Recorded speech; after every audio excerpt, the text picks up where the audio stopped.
¿Qué tal? ¿Cómo están? Bueno, espero que estén siguiendo sin dificultades este curso por esta vía, siguiendo los distintos videos que voy subiendo en mi canal de YouTube.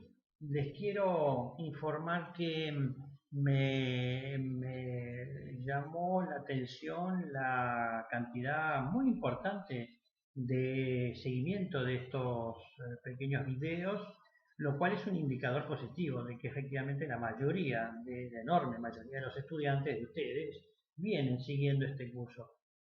Seguramente con algunas dificultades, como precisamente son los de no poder dialogar, interactuar entre ustedes y los docentes. Pero bueno, hoy vamos a hacer algunos señalamientos rápidos, breves, concisos de Chile, de las políticas sociales en Chile. No vamos a hacer un análisis muy profundo, por cuanto es un caso muy complejo, pero también se me ocurre agregarles algunos textos complementarios al ya existente en la plataforma EVA, que es un informe de CEPAL justamente sobre la serie Sistemas de Protección Social en América Latina, y que es bastante completo y que hemos utilizado como base para este video, para esta entrega. El, Antes de profundizar en las últimas etapas, vamos a tratar de dar un panorama mucho más con perspectiva, digamos, diacrónica, ¿no? Hacia atrás. Y hacia atrás, digamos que eh, siempre ubicamos a la dictadura de Pinochet como aquel régimen que impuso en materia de políticas sociales, casi por primera vez en América Latina, el modelo a pleno, en un despliegue absoluto y total, sin resistencia, sin freno, del paradigma neoliberal.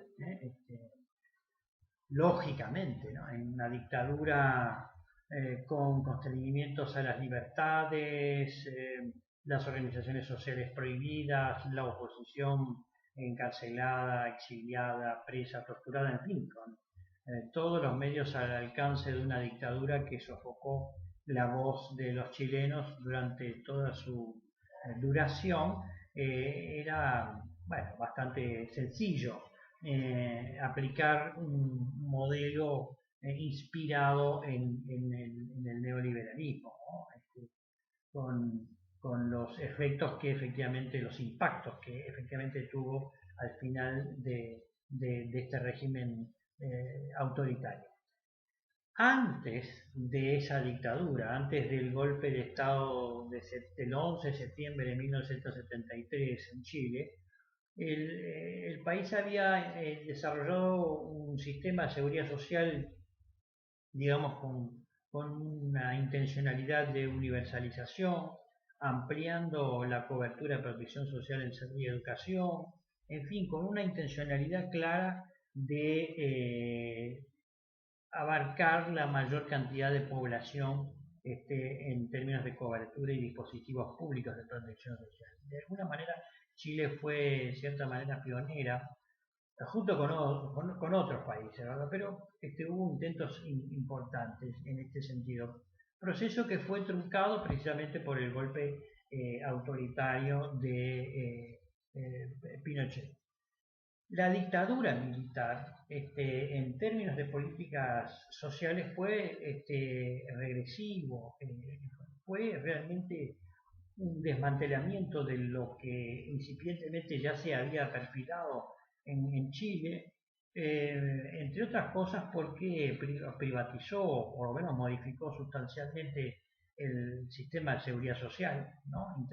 Introduciendo las AFAP, las administradoras de fondos previsionales privadas con fines de lucro, lógicamente en el sistema previsional, junto con privatizaciones y descentralización fuerte en materia de salud y educación, que implicaron una transferencia de competencias a los municipios, pero no en el mismo orden y grado de transferencias de recursos financieros para que hicieran frente a las necesidades y demandas de la población, básicamente en salud y educación.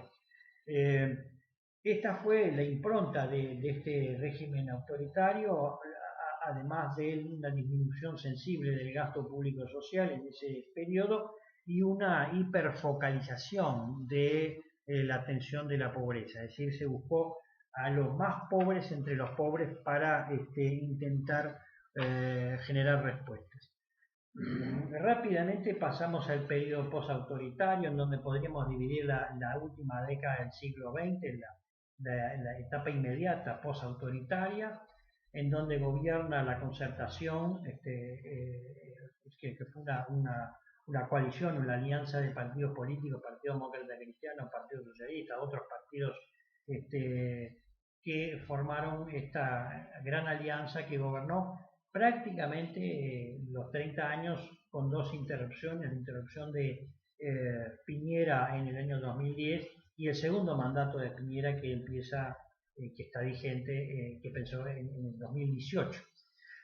Pero entonces, en la primera década de posautoritaria, es decir, en los 90, hubo una expansión y consolidación del sistema de protección social, un aumento de la inversión social de manera significativa y una mejor focalización de atención de la pobreza y extrema pobreza, entre otras cosas creando la ficha CAS, la ficha social, ficha que se denominó luego ficha de protección social, que era un instrumento que permitía localizar y focalizar a los sectores más desprotegidos para proveer un conjunto de bienes y servicios, de programas de atención a las situaciones de extrema vulnerabilidad. A partir de los 2000, básicamente el siglo XXI,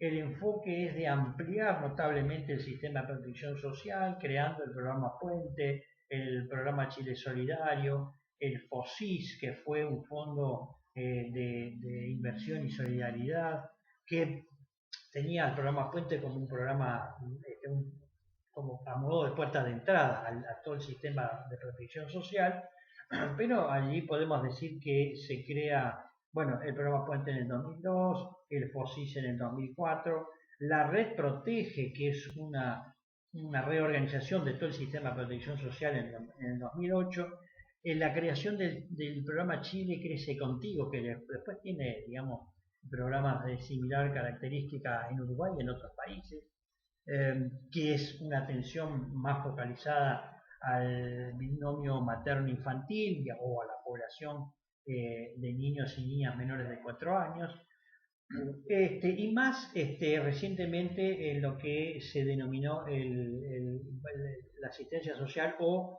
el bono o denominado ingreso ético familiar, que, como yo le decía, se implanta en el 2011 y que tiene como característica la creación de un subsistema de protección en base a 3 pilares. El pilar de dignidad, denominado el pilar dignidad, que se constituía en una transferencia muy básica, la prestación básica solidaria, para aquella población que estaba en extrema pobreza, pero se agregó un segundo pilar, el pilar de las obligaciones, lo que clásicamente, ¿no?, ya conocemos como las condicionalidades de educación y salud, atención de la salud, concurrencia de los niños, niñas y adolescentes al sistema educativo institucionalizado, y el pilar de los logros, con lo cual se aportaba otro bono,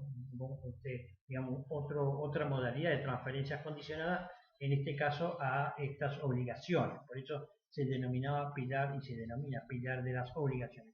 A lo cual se le agrega un tercer nivel, el tercer pilar, que es el pilar de los logros, también con transferencias de monetarias, siempre y cuando hubiera, digamos, que estos sectores más pobres demostraran que los niños, niñas y adolescentes habían tenido una performance excelente desde el punto de vista académico, es decir, aquellos niños y adolescentes que demostraban ¿no?, hacer un esfuerzo para acrecentar su capital humano en términos de capacidades en el sistema educativo, iban siendo premiados con este bono suplementario, ¿verdad? Del mismo modo que para las mujeres también a través de un bono específico se premiaba su ingreso al mercado laboral. Con lo cual, si se percatan, se puede decir que, y esto además fue en el primer periodo del gobierno Piñera. Entonces, acá siempre el modelo chileno tuvo esta tensión entre la universalidad plena, la desmercantilización y, por otro lado, y la consideración de los ciudadanos como sujetos de derechos, un enfoque de la coalición centro-izquierdista, pero y vuelta a la coalición centro-derecha, con Piñera, un cambio en esta visión de los ciudadanos como en extrema pobreza como responsables de su propia situación. Es decir, hay una mirada, digamos, muy asistencialista y con esta idea de los tres pilares, prácticamente colocando el acento de la responsabilidad de los pobres en superar su propia condición o su propia situación, mejor dicho. Y esto, lógicamente, tiene que ver con una visión, una cosmovisión de las políticas públicas sociales. Yo no estoy diciendo que no haya responsabilidad individual, estoy diciendo que de ningún modo se puede decir que la situación de pobreza o extrema pobreza se resuelve con incrementos de capital humano o con una incorporación en la división sociotécnica del trabajo al mercado laboral. Está visto que aún con empleos formales, pero mal pagos, se puede seguir en situaciones de pobreza sin tener capacidad de superarla. Y no está tampoco dicho que con una educación o una mejor formación se logre superar las situaciones de pobreza. Desde luego que son condiciones necesarias, tal vez, pero no suficientes. No son condiciones necesarias y suficientes. Hay problemas estructurales, hay vectores culturales, institucionales y económicos que condicionan las posibilidades de superar la pobreza. Pero aquí entonces hay como un juego o una tensión, ¿no? Un cambio de paradigma y de cómo se concibe a los ciudadanos en situación de pobreza. Y esto es lo que quería destacar. Ustedes van a tener en los textos que yo ahora mismo les voy a señalar estas dos visiones contrapuestas, si se quiere, son acentos, ¿sí? En un proceso histórico de 30 años en donde el principal problema de Chile es la estructura de reparto de la riqueza, ¿no? Sigue siendo un país desigual que había tenido un índice de Gini del 0,56 sobre los 90 y hoy probablemente no tengo la cifra actualizada, pero cercana al 0,52 o 0,53, es decir, de los índices más altos de desigualdad en América Latina, que da cuenta precisamente de la brecha entre los sectores más pobres y los sectores más ricos, y también da cuenta de la concentración de la riqueza en pocas manos. Este es un problema que Chile no ha podido resolver hasta el día de hoy. En materia de seguridad social podemos decir que hubo una reforma de la seguridad social parcial, limitada, en el año 2008, sobre el mantenimiento de la SAFAP y del sistema, digamos, de coexistencia público-privado. Se instauró tres pilares en ese sistema de seguridad social: un pilar de capitalización individual obligatoria, uno de ahorro previsional voluntario y otro de tipo solidario, es decir, una prestación básica solidaria para que aquellos que no tenían capacidad contributiva y que no contaban con ningún tipo de dispositivo de protección social. Pero en definitiva el sistema de seguridad social sigue siendo bastante parecido al modelo uruguayo en términos de un sector público y un sector privatizado en manos de las administradoras de fondos previsionales. En materia de salud, también un sistema público privado municipalizado aún después de aquella reforma en aquellos momentos en la etapa autoritaria, y donde hay, bueno, una institución de salud previsional, ISAPRE, que es la que regula en todo el sector privado, pero hay un dato importante, que es que en el año 2004-2005 se establece las garantías explícitas en salud. Es el plan AUGE. El plan AUGE significa AUGE es acceso universal de garantías explícitas, en donde se definieron en primer lugar 40 enfermedades y luego se amplió a 56 enfermedades cuya cobertura estaban garantizadas en términos de prestaciones de salud tanto en el sector público como en el sector privado, lógicamente con gastos de bolsillo en función de la capacidad de los ingresos de las familias. En educación, básicamente se mantuvo y se mantiene el financiamiento en base a voucher, es decir, es el financiamiento a la demanda y no a la oferta. También modificación, reforma regresiva desde mi punto de vista del régimen autoritario, que se sigue manteniendo, que hubo algunos cambios, por ejemplo, introduciendo subvenciones especiales por retención de los estudiantes, subsidios a privados con modalidad de copagos, pero que en definitiva el problema de la educación en Chile sigue siendo importante.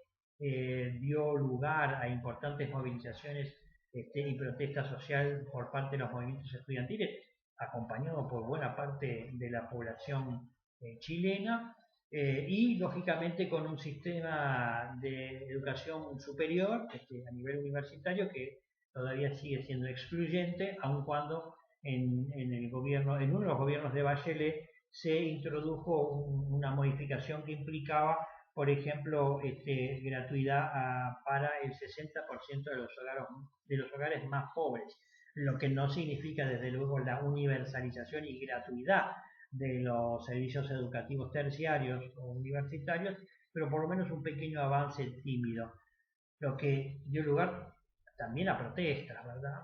Del movimiento estudiantil y de las organizaciones sociales. En materia de vivienda, más o menos parecido al sistema uruguayo, con una modalidad de vivienda social financiada por el Estado, con voucher también para sectores medios, con subsidios para la construcción de vivienda, pero redondeando un conjunto de políticas públicas que logró abatir bastante los indicadores de extrema pobreza y pobreza, con distintos mecanismos como los que ya vimos, distintos tipos de programas, con enfoques que fueron desde la consideración del ciudadano como sujeto de derechos, pero también pasando a la responsabilización de los individuos por su propia situación socioeconómica, y el mantenimiento de una estructura de desigualdad bastante importante, para lo cual las políticas sociales no contribuyeron en forma decisiva a su modificación. Las protestas masivas de millones y millones de chilenos en octubre del 2019 precisamente da cuenta, nos expresa con meridiana claridad el descontento de la gran mayoría de la población chilena frente a una situación que viene siendo arrastrada desde la época de Pinochet, que en muchos casos no fue superada por distintos motivos y explicaciones que ustedes van a tener en los textos que yo les voy a recomendar ahora mismo. No puedo, digamos, que desarrollar todo esto porque implicaría unos cuantos videos más y no estamos en condiciones, por lo menos con esta estructura aún no podemos, ¿sí? Pero yo les voy a sugerir ahora unos textos, los van a tener en la plataforma EVA dentro de unas horas o tal vez mañana, día lunes, ya subidos al aire. Pero les comento cuáles son rápidamente. Está, como yo les decía, está el informe de CEPAL sobre el sistema de protección social, caso chileno, pero si no me equivoco, fue publicado en 2013. Pero hay un texto bien interesante de Tazara Ibarra y Vargas del 2015, en donde yo sugiero del Eurosocial, una publicación del Eurosocial, yo sugiero fuertemente la lectura del capítulo 3, de la página 127 a la 65, en una publicación que es Protección Social y Lucha contra la Pobreza en Brasil, Colombia y Chile, es un estudio comparado, con una pregunta al final de ese título, que es graduarse de los PTC. Los PTC, les recuerdo que son programas de transferencia condicionada, ¿sí? O salir de la pobreza. Este es un poco el kit de la cuestión, por ahí alguna pista de ese texto que, como verán, no es muy extenso. El segundo texto que yo recomiendo muy fuertemente, porque este es el último, del año 2019, es un texto muy actual, que es una pregunta también. ¿El ocaso del modelo chileno? Se pregunta la autora, que es Rosana Castiglioni, en revista Nueva Sociedad. También lo van a tener subido a la EVA. Es un artículo también no muy extenso. Y finalmente la tercera publicación es el cambio en el sistema de protección social en Chile, un análisis de Policy Frames. Frames es traducido al español marcos de referencia, algo así, ¿no? Bueno, esta es una perspectiva interesante de la autora María Pina Martín. Yo les recomiendo que lean de la página 1 a la 12, pueden leer todo el artículo naturalmente, pero de la página 1 a la 12 me parece que les da una idea bastante cercana a los clivajes que hacen que el modelo chileno se haya recostado más hacia una visión de derechos y en otro momento a una visión un poco más recostada hacia el paradigma neoliberal, del cual nunca se pudo desprender Chile, por distintas razones. Precisamente esos textos les ilustran bastante esta complejidad. Pero bueno, este video lo voy a estar subiendo en las próximas horas, junto con otro video un poco más largo del profesor Fernando Leguizamón, que aborda la problemática centroamericana en base a 3 países, también un estudio comparado, y les va a dar también la referencia bibliográfica, que por otra parte ya está incorporada en la plataforma EVA. Para luego, en los próximos días, hablar de Colombia, de Ecuador y Bolivia. Colombia es un caso que estoy estudiando para mi tesis doctoral. No creo que tengamos mucho tiempo para recorrer otros países, pero después de Centroamérica vamos a volver a Sudamérica con estos casos, reitero, Ecuador y Bolivia. Bueno, como ya saben, ustedes tienen mi canal de YouTube, al cual siempre tienen que acudir para estos pequeños videos que son básicamente guía de lectura, y cualquier duda, comentario que tengan, como los vengo recibiendo sin ninguna dificultad, a través de mi correo electrónico cristian.milsa@cienciassociales edu.uy. Y nos estamos viendo, cuídense, de esta vamos a salir bien, espero, y ojalá muy pronto nos podamos ver cara a cara. Para el tema de los parciales ya estamos evaluándolos con el profesor Fernando Leguizamón. Probablemente en unos 10 días ya estén todos evaluados y con los resultados que serán publicados oportunamente en la plataforma EVA. Bueno, les deseo lo mejor, que pasen lo mejor que puedan y como siempre a las órdenes. Hasta la próxima.